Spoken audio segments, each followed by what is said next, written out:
All right, good afternoon. My name is Navpreet Dhillon. I'm a Chief Surgical Resident at Cedars-Sinai Medical Center and the Chair of the Education Committee of the AAST Associate Member Council. I have the distinct honor and privilege of welcoming all of you for a third session in our series of professional development town halls being put forth by a collaborative effort by the American Association for the Surgery of Trauma, the Eastern Association for the Surgery of Trauma, and the Surgical Critical Care Program Directors Association. Now, you have previously heard from Dr. Dultz and Dr. Spain about how to secure the right job for you, as well as Drs. Bankhead, Kendall, and Martin about how to market yourself. Today with Dr. Ryan Dumas and Dr. Kim Davis, we will discuss not only the do's and don'ts and pearls for interviewing, but also how to finalize an agreement. Without further ado, we'll discuss our agenda for the next hour, as well as meet our speakers. Dr. Dumas will discuss changes to the interviewing process in the era of COVID, how to do pre-interview prep, remote virtual interviewing, tips and tricks, how to stand out, things to avoid during a virtual interview, and what to do after your interview, because as you know, the process doesn't stop there. And Dr. Davis will discuss what to look for in a contract, skills for negotiating, and common pitfalls. After the talks given by Dr. Dumas and Dr. Davis, we will do a Q&A session where you will have the opportunity to ask our speakers your burning questions using the Q&A feature that is here online. Now, a brief introduction of our speakers. Dr. Ryan Dumas will be serving as our junior faculty speaker for this session. Dr. Dumas received his medical degree from Indiana University School of Medicine. He then went on to complete his residency at UT Southwestern and his fellowship at Penn at the John Paul Pryor Shock Trauma and Resuscitation Center. He returned to UT Southwestern and Parkland Memorial Hospital, where he joined the faculty in 2018 as an assistant professor of surgery in the Division of Burn, Trauma, Acute and Critical Care Surgery. In addition to his clinical activities, Dr. Dumas has an interest in medical student and resident education. He is an active member of AAST, the AAS, and is an associate member of the AAST. And above all, we are so incredibly lucky to have him as our vice chair of the AAST Associate Member Council. Our senior speaker this evening is Dr. Kim Davis. Dr. Davis completed her medical education at Albany Medical College and underwent her surgical training at Brown University.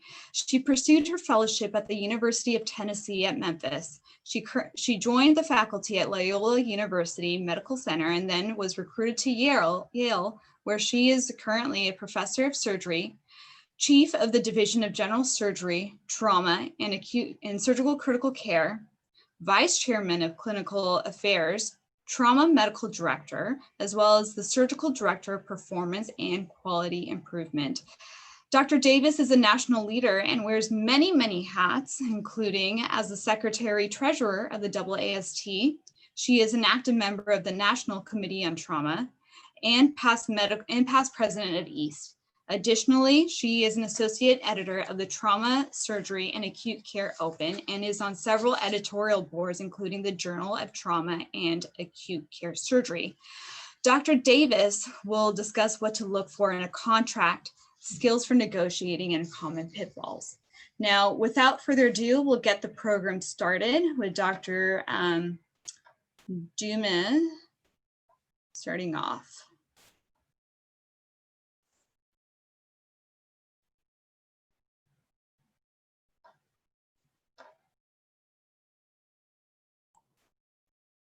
All right. Thank you, Dr. Dhillon. I'm really excited to be here presenting this professional development town hall series. I think I can speak for all of the associate members of the AAST and the leadership of the Associate Member Council when I say that we've really been thrilled with this town hall webinar series. It's been a great collaboration between EAST, the SCCPD, and obviously the AAST.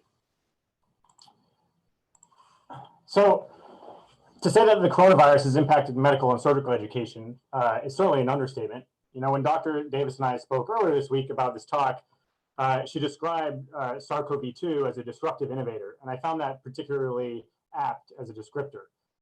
Because certainly over the last few months, we've seen the landscape of medical and surgical education change.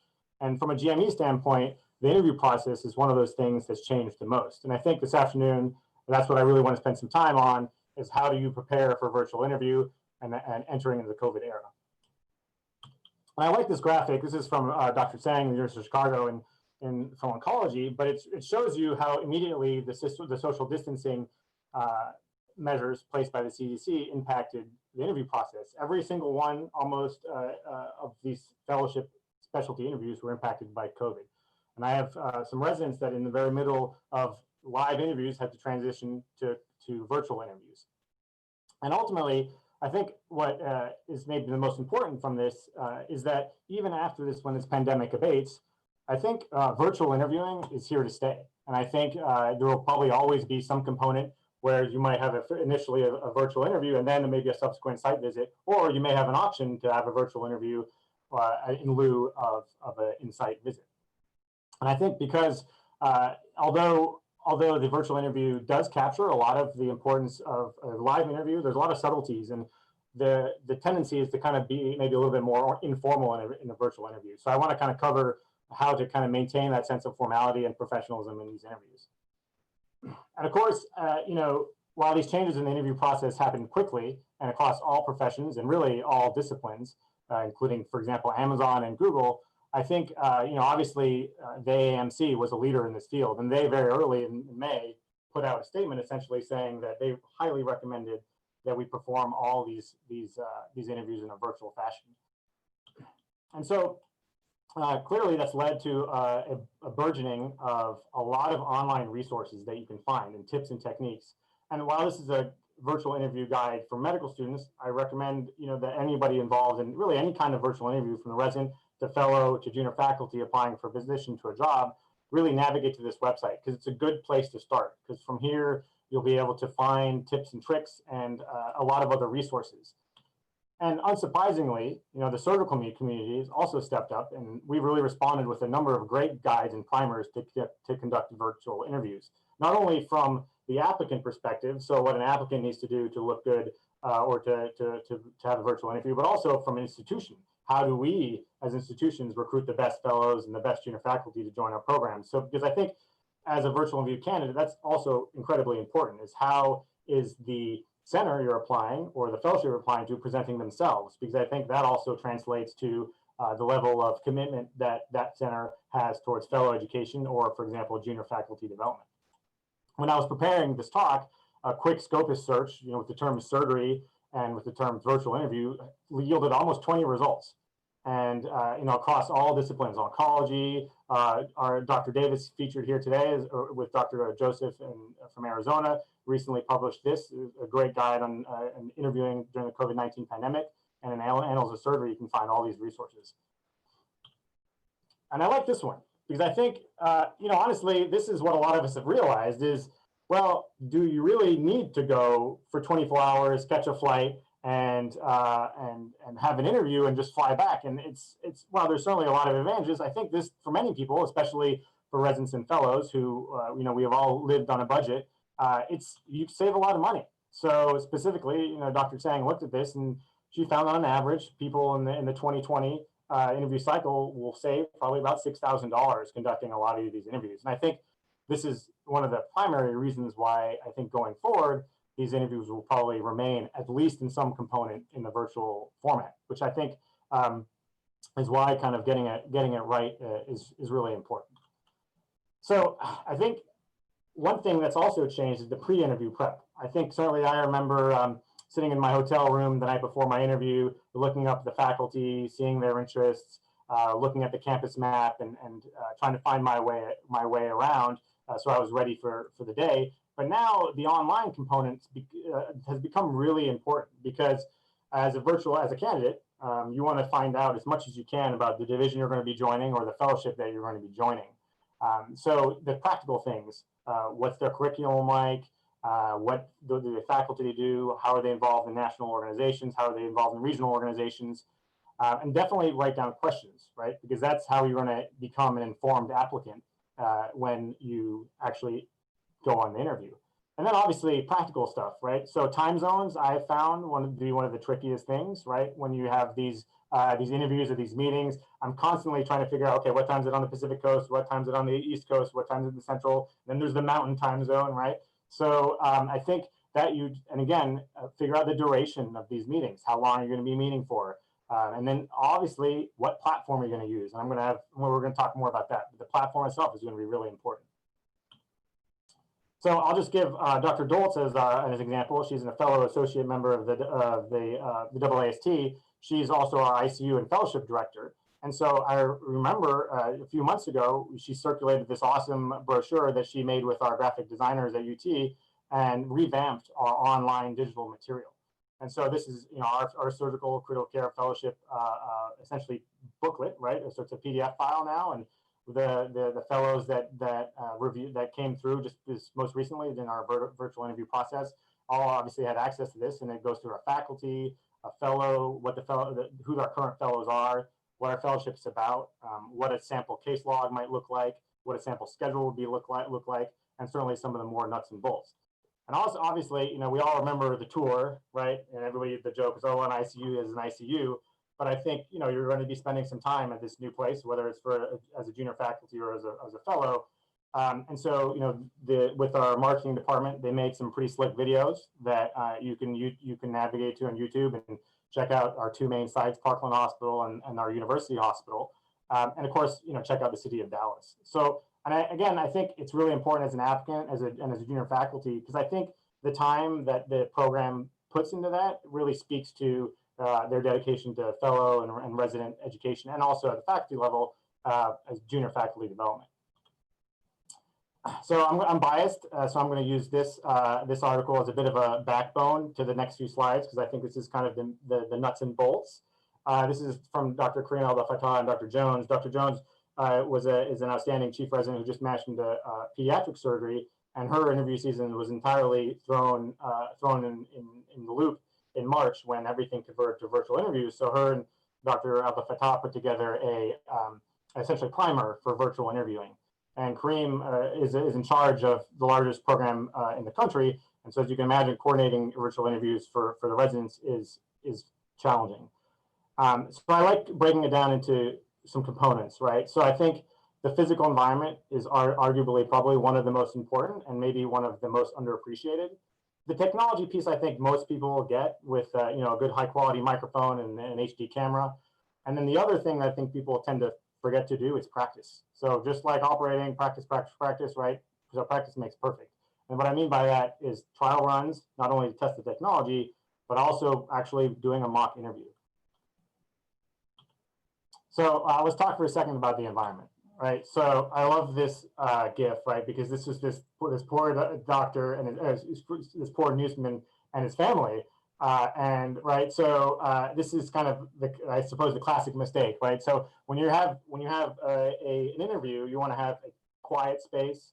You want to have a chair that doesn't squeak. I have been on interviews where every time the applicant fidgets or moves, there's a squeaky chair, right? I would recommend putting a sign up on the door. Sometimes I walk around the office and there's a sign plastered on the door saying, giving a live webinar or interviewing, please don't disturb. And certainly animals is a big thing. So barking animals, Dr. Davis and Dhillon and I were just joking about Dr. Davis's animals in her Zoom meetings sometimes. And then cell phones, right? So email, I've been a victim, or I've been a perpetrator of this, having my email dinging in the background when I'm giving a talk or something like that. So start by optimizing your physical space. So I'm just gonna, this was a great interview, but I'm gonna pick on this applicant. This was just last week. And I admit the whole time I was interviewing, I was wondering, I was like, man, is that plant fake or real? And ultimately, I think it's pretty clear that it's fake, but it was distracting me. And it's silly, but I think it still detracts from the quality in the interview, right? And again, also, I think look up to the left corner, right? There's this kind of light aura there, and that kind of was distracting too, right? And so you want to, and then the bookcase is something else too. So I think what I really recommend you guys do is do something like this. Now, this gray, the cream is a little drab. I think having conducted a number of this, I really like the gray background. Black is too black, and it's going to clash with the suit. White is too white and kind of is too bright. And so I think the gray is a kind of a perfect mix.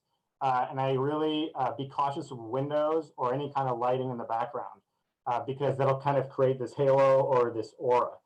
All right, and so that's really important to kind of minimize because then it's hard as the interviewer is looking at you not to be distracted.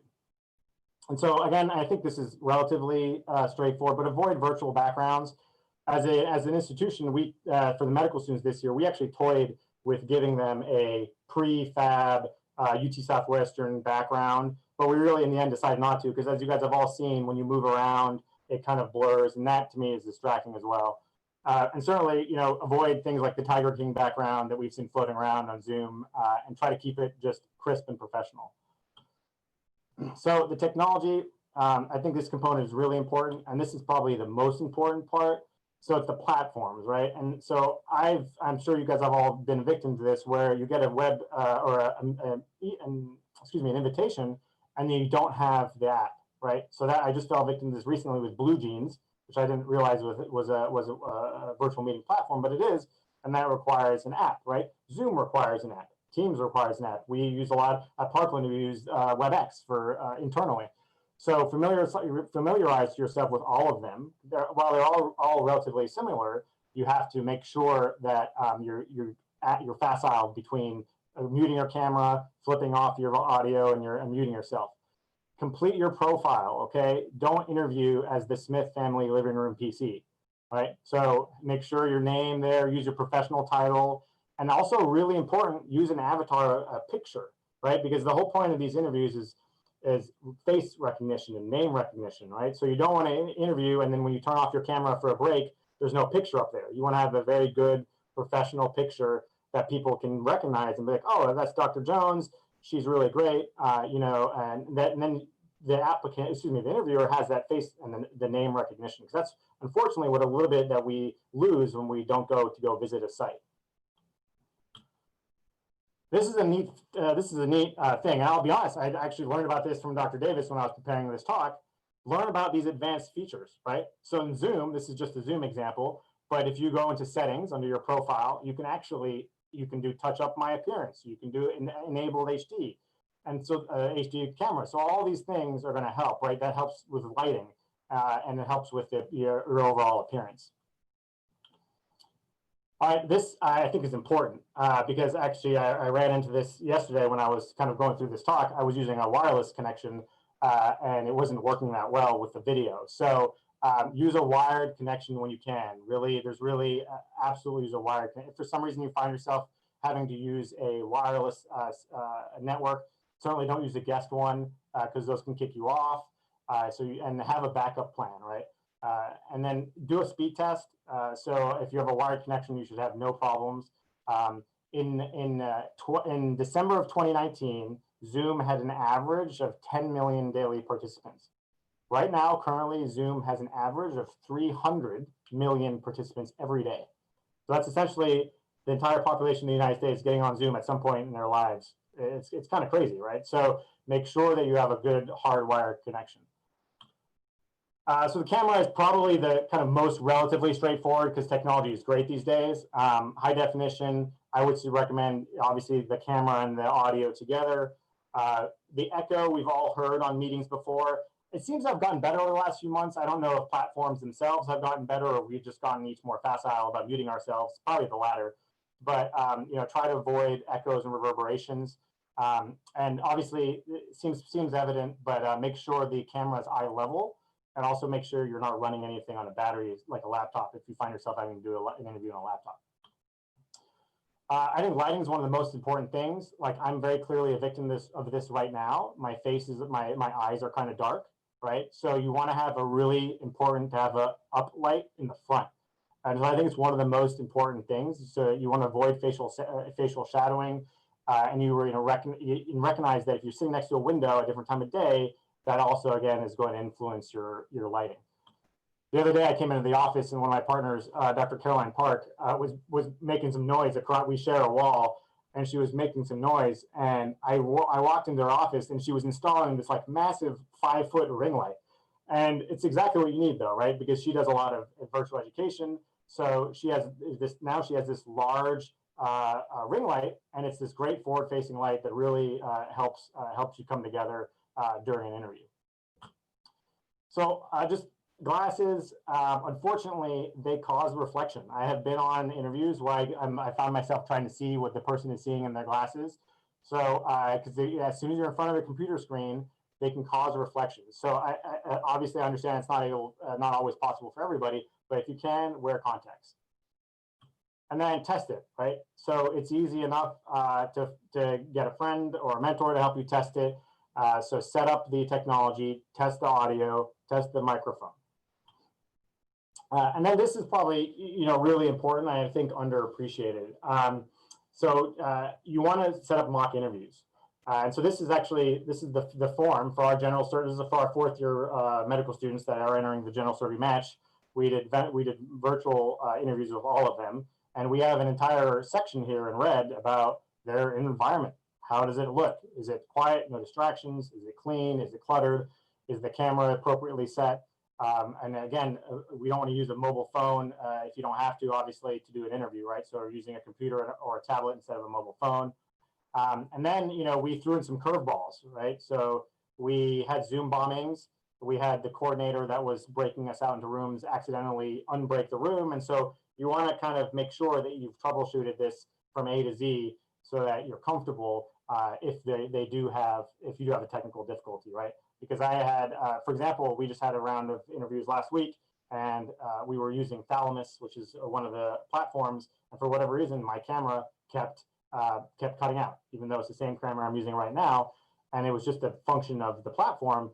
And very quickly, our coordinators had a backup, and they just had me log into a Zoom meeting, and immediately the applicant was able to get on the interview. But the point of that is that as an applicant, you have to be flexible and be facile and be able to navigate between the applications if there's a problem. And again, so ask your mentors to do interviews with you. I remember I did one with a preliminary resident who's matching or going back into the general surgery match. And the first one I did, she was in her kitchen on a bar stool, and it was very kind of distracting. And she interviewed very well, but again, I found myself kind of wondering where she was. I was like, are you in a closet? Are you in your kitchen? And the second one, she had this great gray background. She had a great uplight. She was looking into the camera, and she was very animated. And so it made a big difference. All right, so a little bit about the virtual interview. So I think, one of the most important things, but it's also very difficult, is to establish rapport, right? So clearly, I think we found that the virtual interview doesn't kind of convey the warmth, the emotion that can be conveyed by an in-person interview. And the same thing, humor is important, but it's also a bit of a double-edged sword. So we've all sent that text before where you read it and then you're like, oh, I see how that can be taken a different way. Or obviously in text, sarcasm is lost. And so some of those subtleties are also lost. So I would certainly, use humor carefully. What I wouldn't recommend is this. So as much as I love that scene, I think, be cautious. So be animated, and don't be afraid to use hand gestures, but use them calculatedly. Don't flap your hands always. What I encouraged, so use them very kind of concisely. And what I encouraged a lot of our applicants to do too is also lean into the camera a little bit. Now, you don't want to be a floating head, so make sure you maintain good posture, shoulders upright. But it's okay to lean in to convey enthusiasm. Because I think when I ask, for example, a fellow, why do you want to be a fellow, or why do you want to come to Parkland? I want them to be excited and show some enthusiasm. So I think that's a time to show some hand gestures, to smile a lot, right? I think when we're on these virtual interviews, it's hard to smile. And then keep your answers focused and succinct. I found probably the thing that we do the most, and it's a bit of a natural, I guess, nervous habit, but also because silence is awkward, is to kind of have long running answers. So, and it's okay if there's a moment of silence, that's okay. If anything, I think the onus is on the interviewer to fill that silence and not on the applicant. So, so really try to keep your answers focused and succinct. I think things to avoid, I've seen this a lot, is looking up and away. For whatever reason, I feel like in an interview that's virtual, I found the applicants doing that when they're looking for answers. And maybe it happens just as much in real life, and I just pick it up more on virtually, but don't look up and away, because I think that's more obvious on the screen. And then don't read your questions off the screen. I've caught several applicants where they kind of lean in, and they like, you can see them like running through their questions. So, you know, again, like I think one great trick that I actually honestly like is Post-its, right? So you can have a little Post-it note in your computer, and if you want to make sure you convey something that you're excited about yourself or you're excited about your application, put a Post-it note to remind you to do it. But just it's every move you make with your head or all your eyes is kind of amplified by the virtual interview. So and that's why I think kind of practicing really helps, because those are cues that you're not going to pick up on if you don't practice. Because one way is certainly to record yourself, right, and then watch it. But I think the best thing to do is get feedback from a mentor who's kind of gone through it, right? And then don't actively type or take notes. I've definitely seen students do that. Okay, well, number one, it's loud, you can hear it. But again, it's distracting. And I think, you know, when I'm interviewing an applicant, I essentially want, I want them to be kind of focused on the interview. And then, you know, questions to steer clear of on your first interview. Certainly, I think anything related to salary and benefits and RVU targets and FTE percentage, those are all things that'll come later. So keep the first interview about your interest in the program or why you want to be a junior faculty at the program, and kind of take it from there. So I think, you know, this is a very common question, is what do you do after the interview? And I think it's the endless debate. I think every PD has heard it. Every critical care clerkship director has heard it. Do you send a handwritten card? Do you send an email? Do you call? I think I've settled on the email. I really like the email because it keeps the line of communication open. So if I say, hey, Dr. Davis, it was great meeting you. I really enjoyed interviewing at Yale. I'm really excited about, you know, potentially training there. And then I have a line of communication open. So, you know, 2 or 3 months later, when I come back to my rank list, I can be like, hey, Dr. Davis is reaching out again. You know, and you kind of have that email and that rapport already. So that's something I think you don't have with the phone call, certainly, or an email. So that's it. So again, I think the virtual interview is here to stay. I think that's probably, so I want you guys all to feel facile and comfortable with kind of tackling it head on. So I just want to thank Kareem, Abdel Fattah, and Linda Doltz, 2 of my partners that helped me kind of put this together. And now we're going to have Dr. Davis take it off with our senior speaker.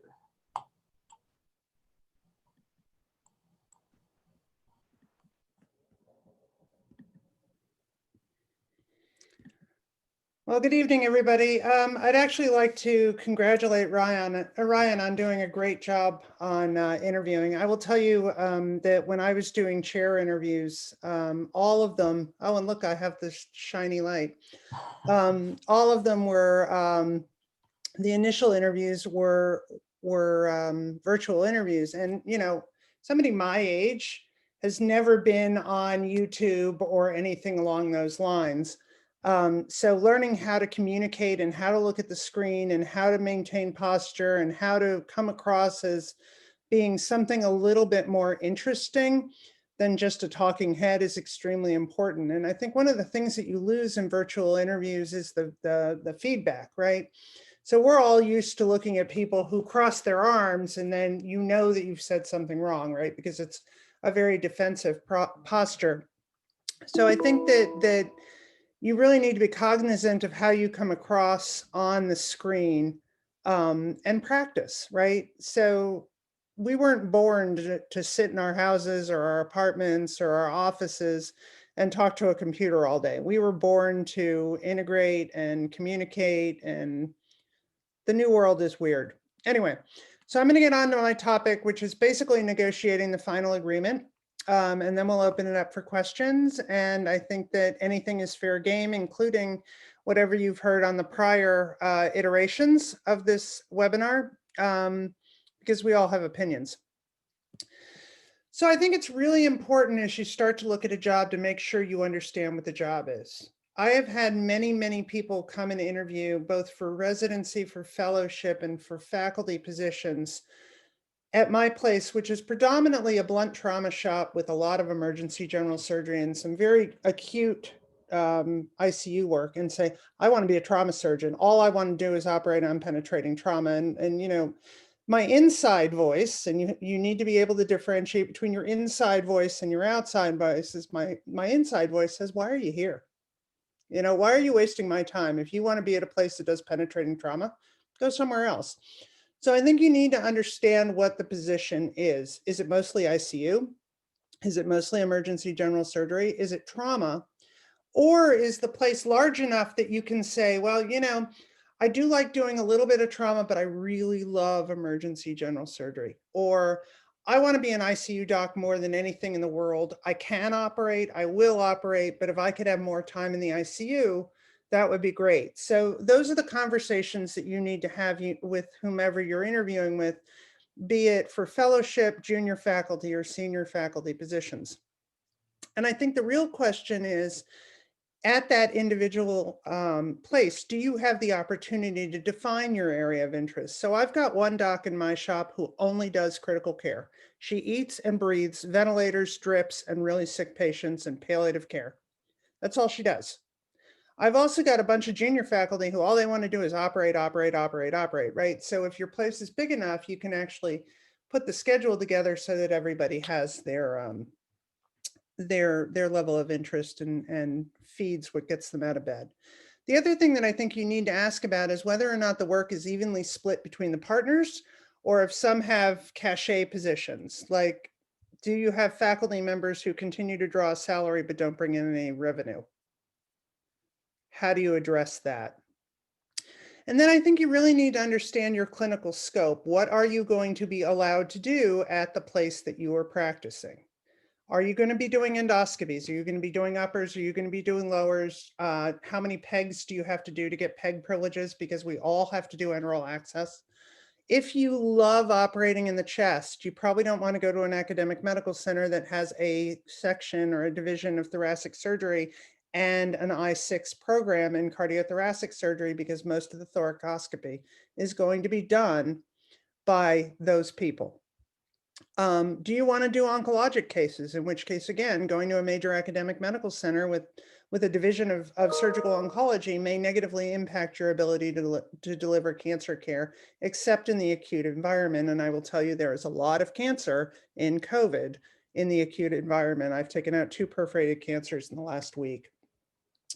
And then I think it's incumbent upon the applicant to really query the case mix of the program that you're looking to join. Again, as a fellow or as a faculty member, are all you doing is draining abscess cavities and doing appendectomies in the middle of the night, and everybody else does the elective gallbladders, the elective hernias?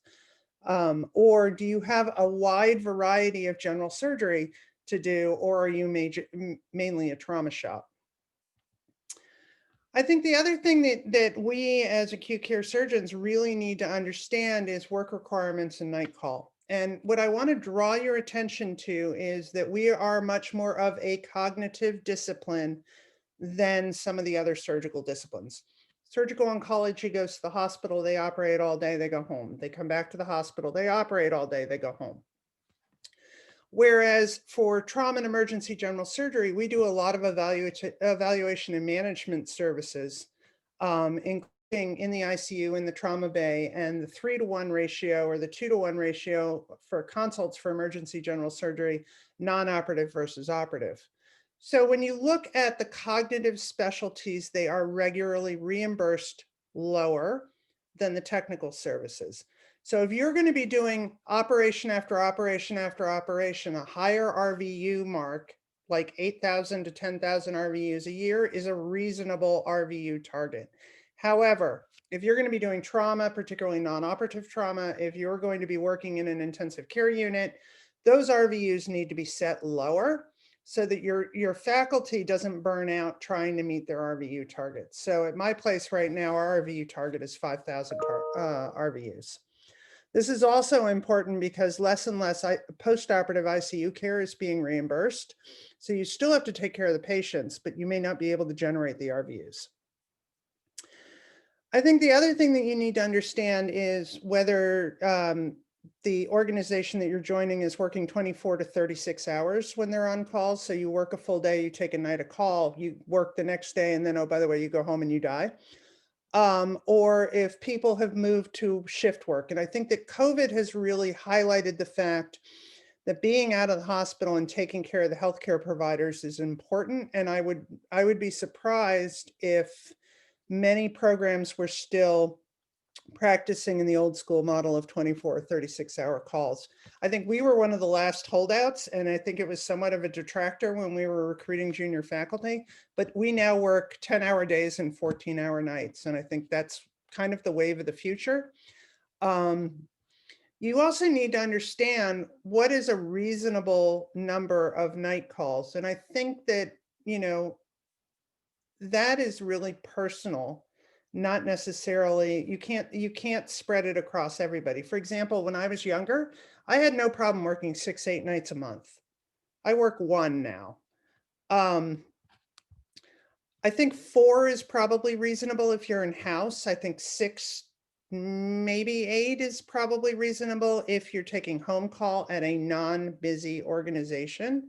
But I do think that you need to assess whether or not the calls are challenging calls or if the calls are easy calls. And the people that you're going to be joining will be able to tell you.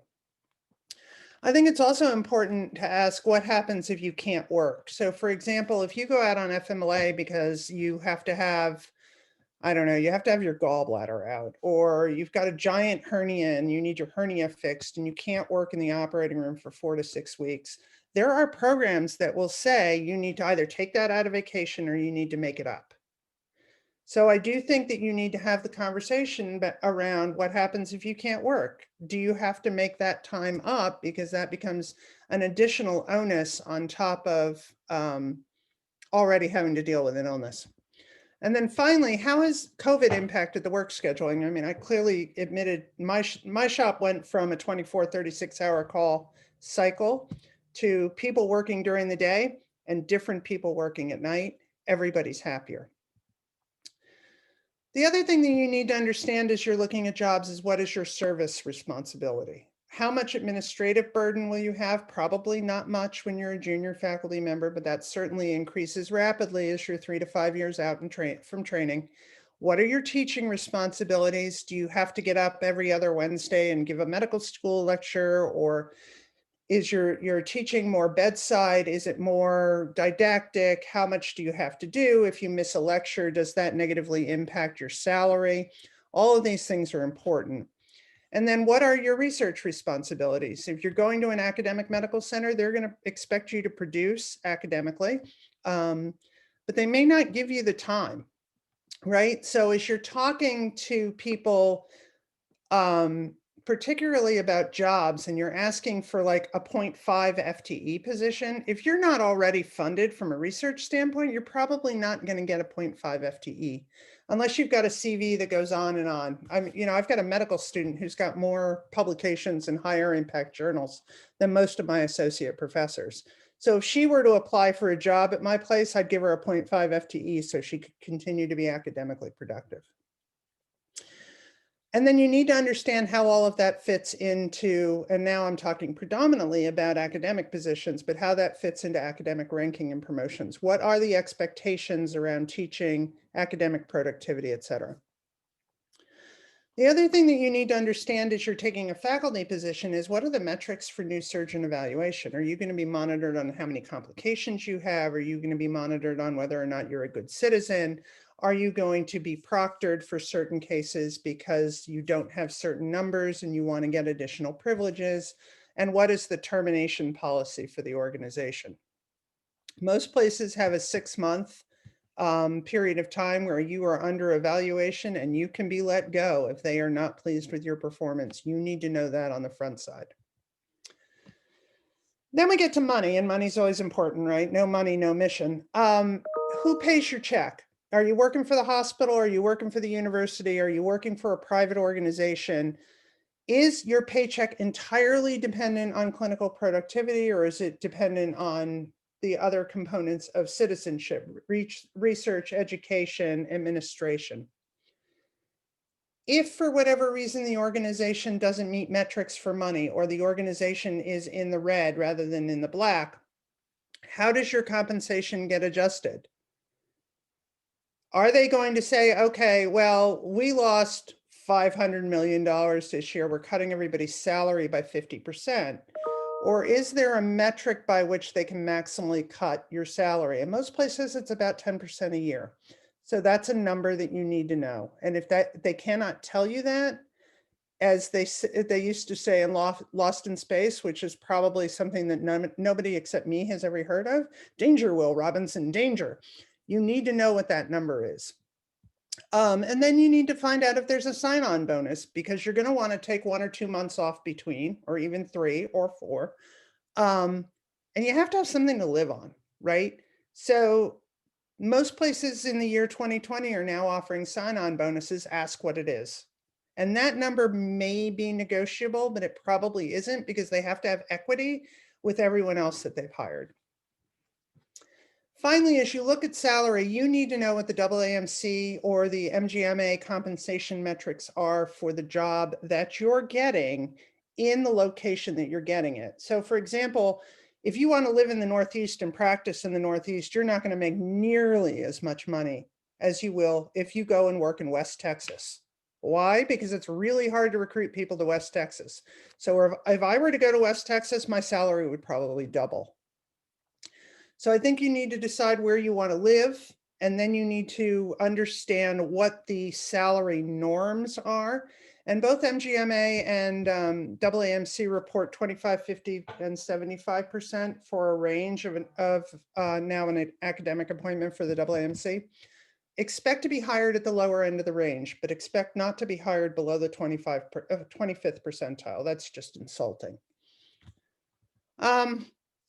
The other thing that you need to understand, and this is probably more important in more of a community model, or for those organizations that are more private practice based, but it's also important in the academic environment, is who covers who and how. So for example, I operated all last week. My partner is taking care of my postoperative patients this week for me. So you need to understand if there's a coverage model that allows for you to have some time off, or to do your academic interests, or go on a field trip, which you can't do in COVID. Any one of these things, you need to know if you're on call 24/7, 365 for your patients, or if somebody else is going to take that call for you, and what level of penetration that has.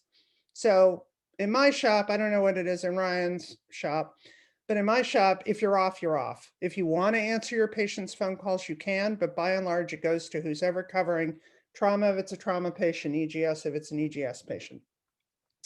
You need to understand what the opportunities are for mentorship and career guidance in the organizations that you're going to, and whether or not that is important.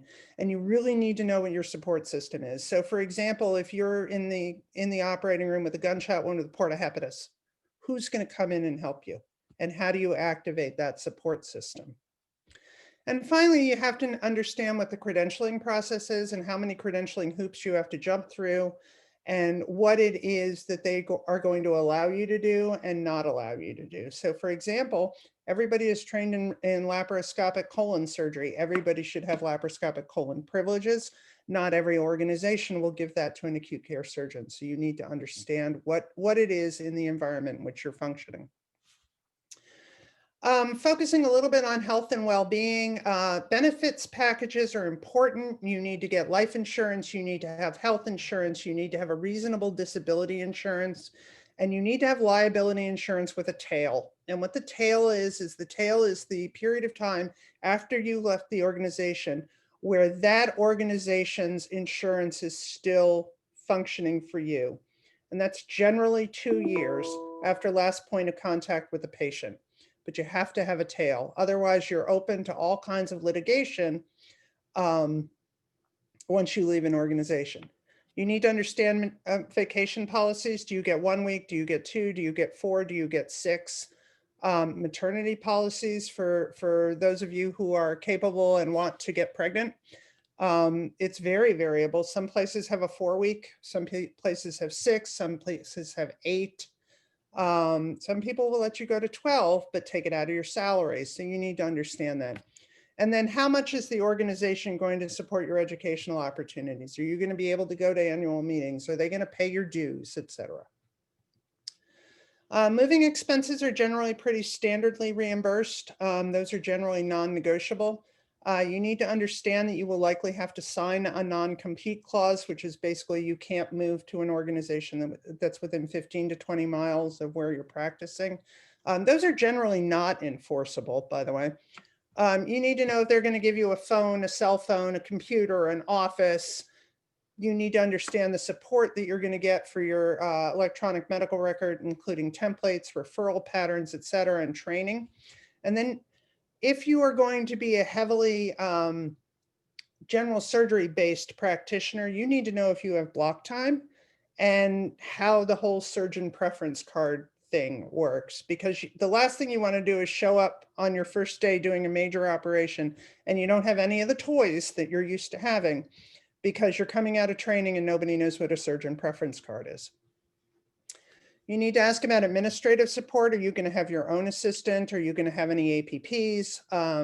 Are you going to be sharing with a number of other doctors?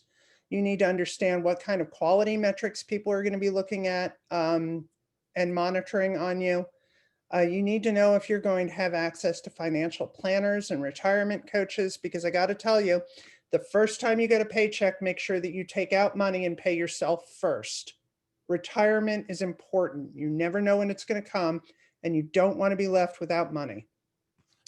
A lot of programs offer loan forgiveness or loan assistance. They should hook you up with a realtor to facilitate your move. You need to understand if you have military commitments, how that works with the organization that you're joining. And again, you need to know what their termination causes are for both cause and not for cause. So what is negotiable?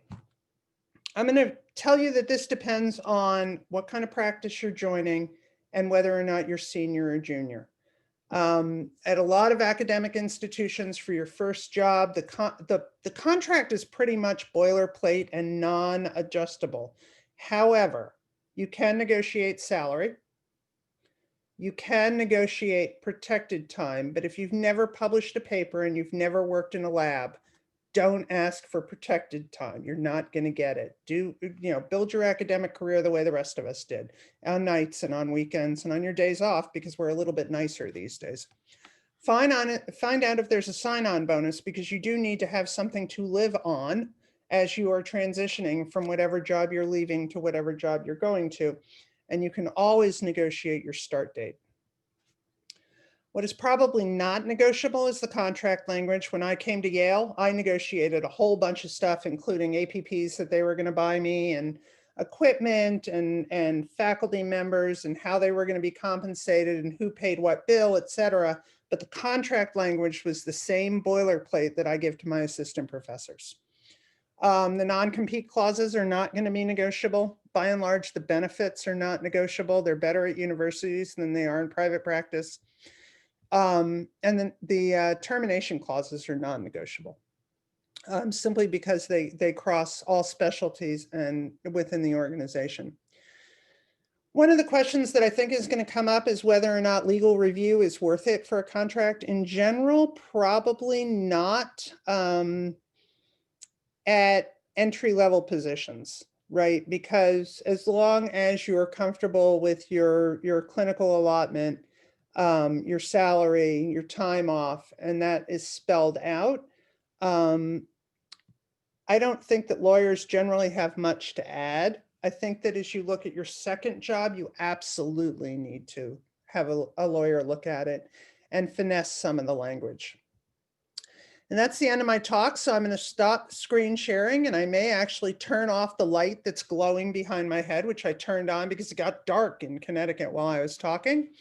And I'm going to turn it over to Navpreet, who is going to guide us through the Q&A. And like I said, anything's fair game. Fantastic. Thank you so much, Dr. Davis, Dr. Dumas, for both of your talks. A lot of practical advice, and I don't think that could be understated. So now we'll transition to the Q&A. As a reminder, you can type in your questions in the Q&A function. We have a question from Dr. Lisa Knowlton. Dr. Knowlton is also the AAST Associate Member President. Her comment is, thank you, Dr. Davis and Dr. Dumas, for the fantastic talk. Can you help differentiate what is appropriate to ask on the first interview session versus more final round sessions. Examples, specifics regarding call expectation, division of work among the faculty, salary, etc. So I'm going to tell you what I tell all of my people, which is a first interview is like a first date. And there are certain questions that you don't ask on a first date. I think the biggest one that just kind of sets me off when I'm interviewing somebody is if you ask me how much I'm going to pay you. Because we haven't even decided that we want to hire you and you're already asking about money. I think the other question that needs to be phrased carefully is fair game during the first interview, but needs to be phrased carefully is, you know, how does the team work together? Who covers who, and what are general expectations?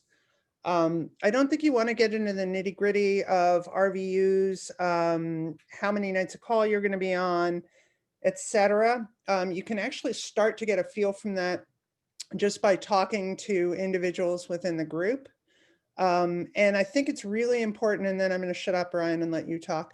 I think it's really important to look at the longevity of the teams that have been working together. So if you're looking at a program with a lot of churn, that's a churn. A lot of people leaving, a lot of people coming, a lot of instability. That's another thing where you want to go, danger, Will Robinson. Why is everybody leaving? Is it lack of money? Are they being flogged to death when they're providing clinical care? Is the culture at the, I didn't even talk about culture, but is the culture at the organization one that is more toxic than other potential cultures? I'll stop now.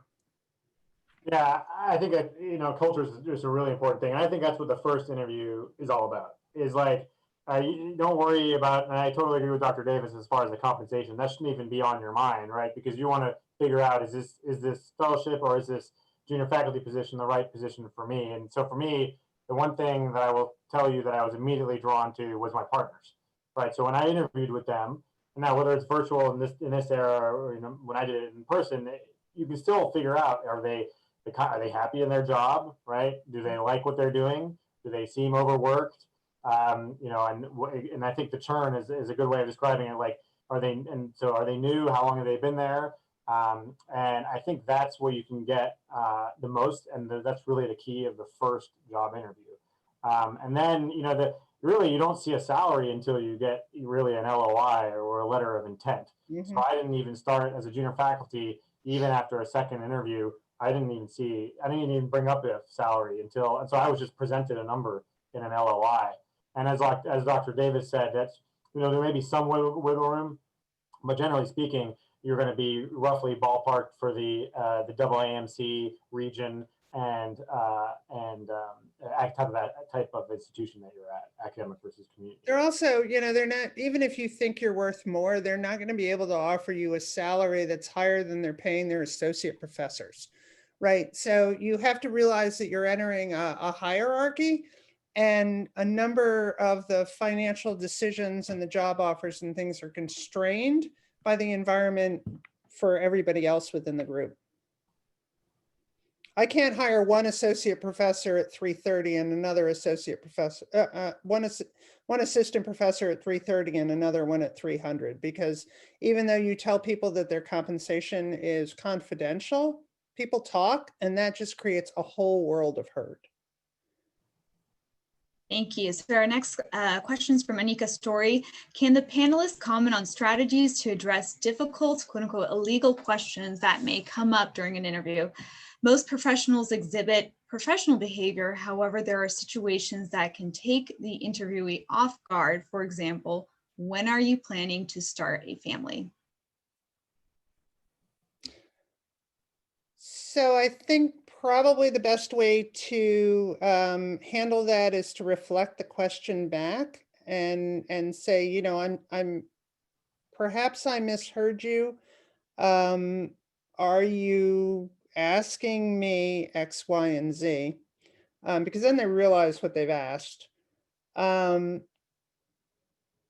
I also think that if they persist in the communication or the question, you can say, I'm sorry, I'm not comfortable answering that question at this juncture. Nobody can hold that against you. Ryan, what do you think? Yeah, I completely agree. This comes up a lot. And I mean, I think, and also the bottom line is, if they're asking you that kind of question, then that to me is a huge red flag. Mhm. You know, if that person is going to be your boss or your partner or your senior or your associate partner, that's a huge problem. So I agree. I wouldn't hesitate to simply say, you know, I apologize, I'm not comfortable, and be vague. And if they start pushing for more specifics, I think that's a big problem. The other way to answer the question is, well, I haven't really thought about it. Exactly. And I think that's Just deflect. exactly. Our next question is from Lisa Merriman. Would you elaborate on why you said that contract review by an attorney is unnecessary for a first contract? And does this apply to community positions as well as academics? No, I think community positions are dramatically different. I think that you need to understand that academic institutions or major universities have boilerplate in their contracts. I'm not saying don't get it reviewed, but recognize that there may not be a whole lot of option to change it. Community practice is different because if you've seen one contract, you've seen one contract. So I think that if you are negotiating with either a private medical group or more importantly, a health system, and not negotiating with an academic medical center, legal review is absolutely in your best interest. So thank you very much for the question. I wish I'd clarified that. A question from Dr. Matt Martin. What are the interview questions that often cause the applicant to stumble? Like, what's your biggest weakness, and how do you handle those types of questions? Yeah, that's actually, I find what frustrates me the most in an interview is the lack of succinctness and focused answer.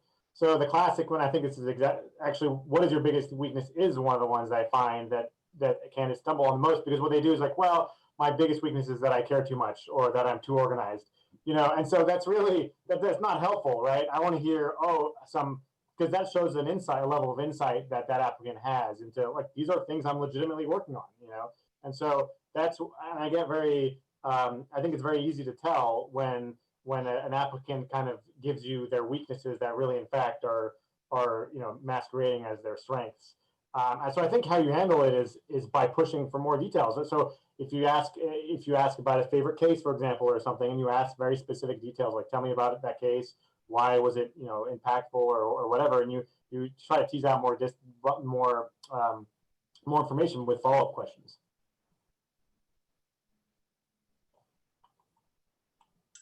Question from Thajil Brombutt.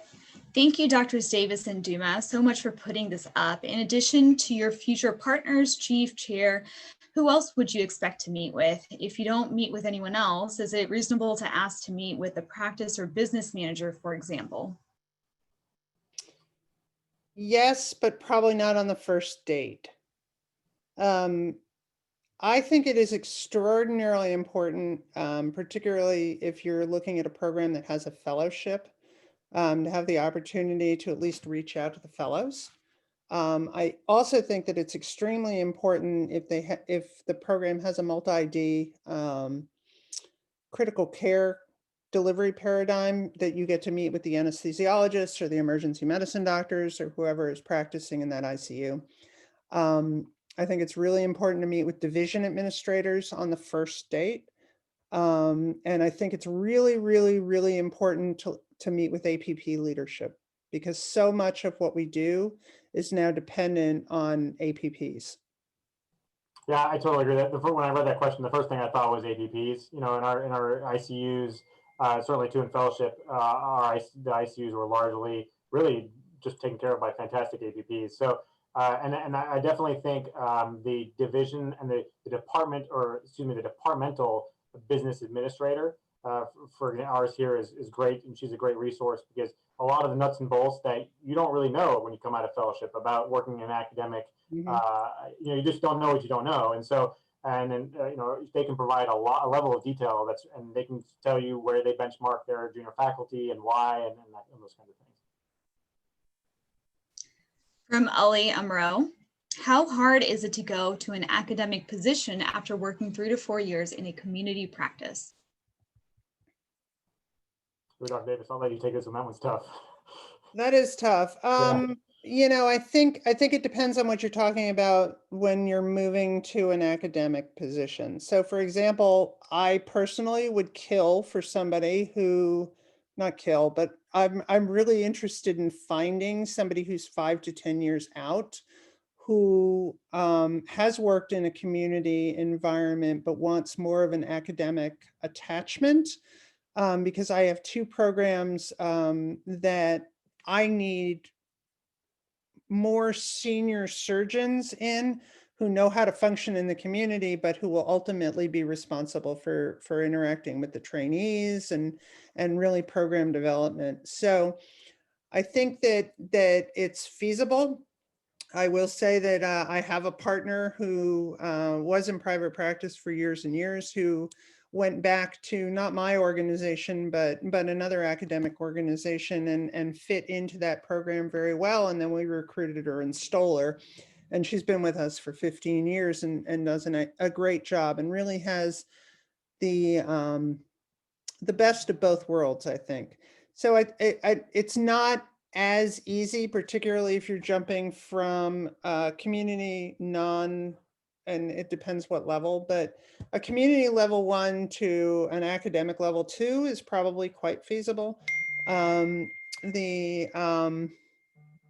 don't know how easy it is to move to into an academic level 1, although I have to tell you, it is still a buyer's market in the job market. So there are more people looking for surgeons to do what we do than there are surgeons who do what we do.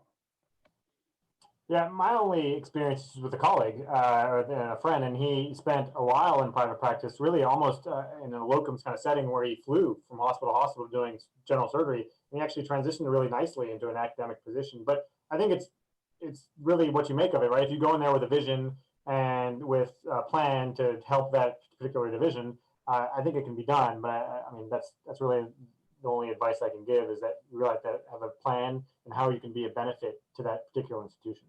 Mm-hmm.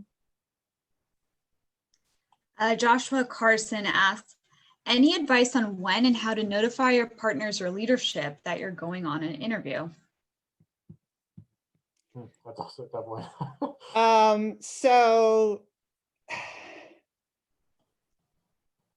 I have always told my bosses before I have gone on an interview, because I think that, again, it depends on what you're interviewing for. If you're interviewing for a private practice or a community-based job, the interdigitations with other members in acute care surgery is probably less. But, you know, if you're going to go look at a job at an academic level 1 trauma center, I can guarantee that I'm going to know about it about 30 seconds after you're there. So it's much better to say, hey, you know, I'm interviewing. I'm not unhappy, but I want to see what's out there. The world is my oyster. Or if you are unhappy, have that conversation with your boss. Say, hey, you know, I came to this organization because I wanted X, Y, and Z. I found that what I'm dealing with is A, B, and C. I'm not sure that this organization is the best fit for me, so I'm going to look at another job. A slightly different take on things, but again, it gives your boss the opportunity to say, oh, I'm so sorry. Is there something that I can do to fix it for you, so that you don't have to go through the hoops of moving, or really doesn't leave your boss hanging. Then the worst thing in the world to do is walk into your boss's office and say, hey, I'm giving you 60 days notice. I signed a contract. That does not make friends.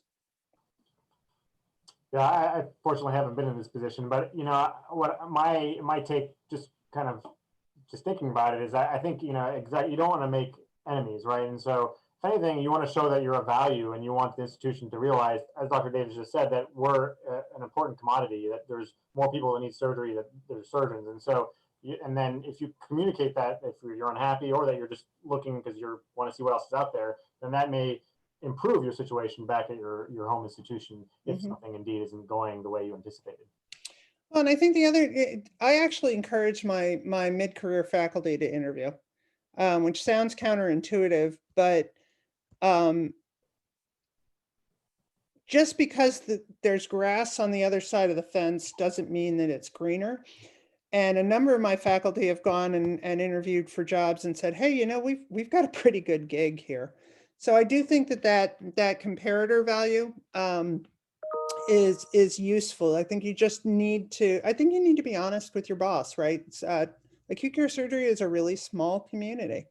And we all talk. Well, we gossip like little girls, right? We do, even when we're not little girls.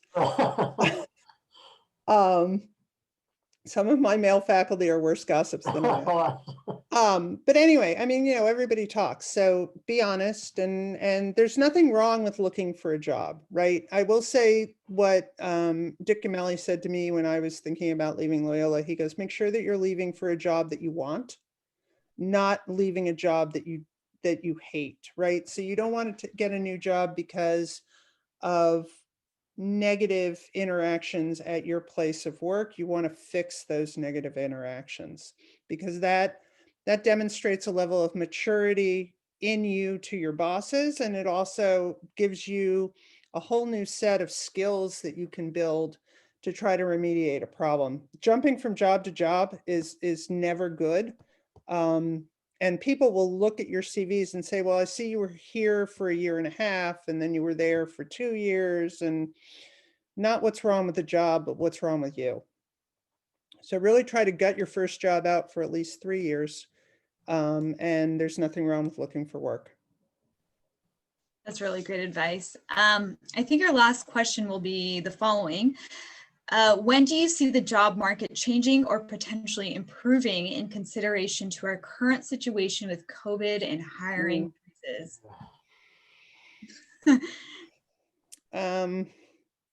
Yeah, so I think this is I'm sorry, Ryan. I think this is a really unfortunate time because almost every organization in the country shut down their surgical engine, and surgical engines drive hospital profits. So I think there may be a lean period of time for recruitment, but I also know that there are a number of jobs that are being posted. So that, you know, I think you need to not be concerned. I do think that you need to talk to your mentors and see if they can help pigeonhole you into an appropriate position.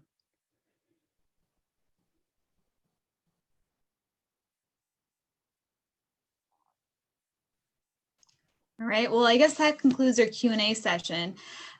Dr. Davis, Dr. Dumas, I thank you so much for this really, really great session. A lot of practical advice, and I think everyone here learned a lot. There's a lot of questions that I certainly had, and both of you have answered all those questions. Rio Sanders has been instrumental with coordinating everything and putting this all together. So Bria, thank you, thank you, thank you. And again, thank you for the audience for all these thought-provoking questions. I think it made this a very lively session. A few final announcements.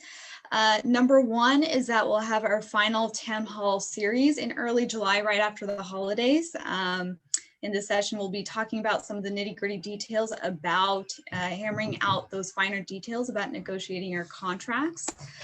The other thing is that the job fair, which again is being sponsored by SCC, PDS, AAST, and East, will be on December 3rd to December 5th. And I encourage you all to also access more information about this on the AAST website. You can see here that if you click on the careers button on the top banner and then you click on virtual job fair, you'll be able to access all of that information.